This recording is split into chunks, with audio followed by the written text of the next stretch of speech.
J'aimerais reparler de Manilius, parce que j'ai beaucoup parlé récemment des rapports entre les planètes et les dieux dans l'astrologie des 1er et 2e siècles de notre ère, et j'avais fait la critique de Ptolémée en montrant que Ptolémée avait voulu à tout prix connecter les dieux avec les planètes.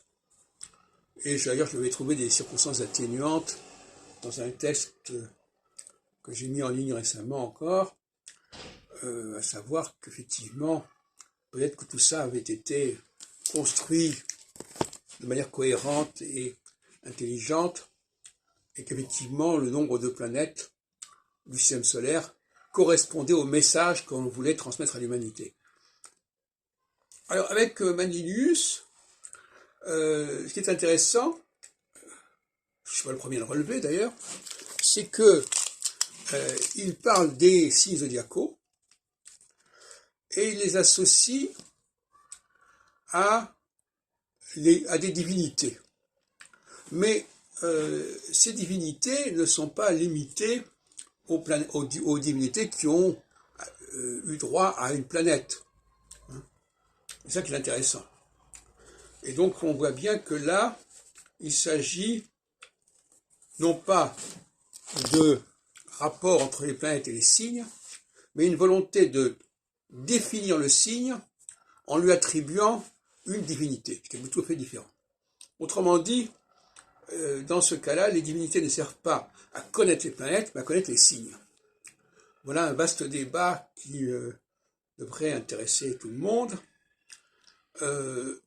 et montre bien que à cette époque-là, il y avait toute une interrogation sur cette question, mais moi j'en tirerais surtout la conclusion suivante, une volonté de ne pas dépendre de la symbolique zodiacale et d'attribuer les 12 secteurs à des divinités, aux 4 éléments, ou aux quadruplicités si on veut, mais il y a une certaine méfiance ou une certaine distanciation par rapport au nom des signes zodiacaux ou au nom des constellations. Et il se trouve que l'astrologie populaire a inversé les choses, et que pour beaucoup de gens, le zodiaque c'est d'abord le nom du signe. Eh bien, cette idée que le zodiaque est le nom du signe, moi-même j'ai fait un livre sur le Sagittaire, dont je ne suis pas spécialement fier, où je parle des significations qu'on peut tirer du nom de ce signe, au lieu de travailler sur Jupiter. Eh bien,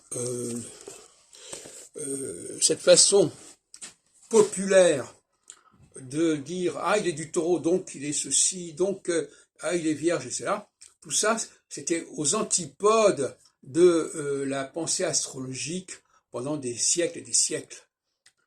Et le problème, c'est que par la suite, quand on a voulu dire que les planètes, que les dieux, que les divinités renvoyaient aux planètes, à ce moment-là, on redonne de l'importance au symbolisme zodiacal.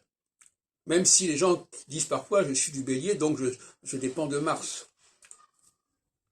Donc il y a une espèce de continuum entre la planète, le signe, le symbole zodiacal, sans parler de l'histoire des rapports entre signes et constellations. Mais à mon avis, les constellations ont reçu ces noms par les astronomes, qui les ont empruntés purement et simplement à la symbolique, l'iconographie des mois de l'année, hein, sans demander leur avis aux astrologues. Et le grand défaut que je reproche aux astrologues, c'est de vouloir valider tout ce que les astronomes ont fait en disant c'est nous qui l'avons fait. C'est-à-dire que quand il s'agit de nom des planètes, ils vont dire ce sont les astrologues qui l'ont voulu. Quand il s'agit du nom des signes, ce sont les astrologues qui l'ont voulu. Non, à mon avis, ce n'est pas si simple que ça.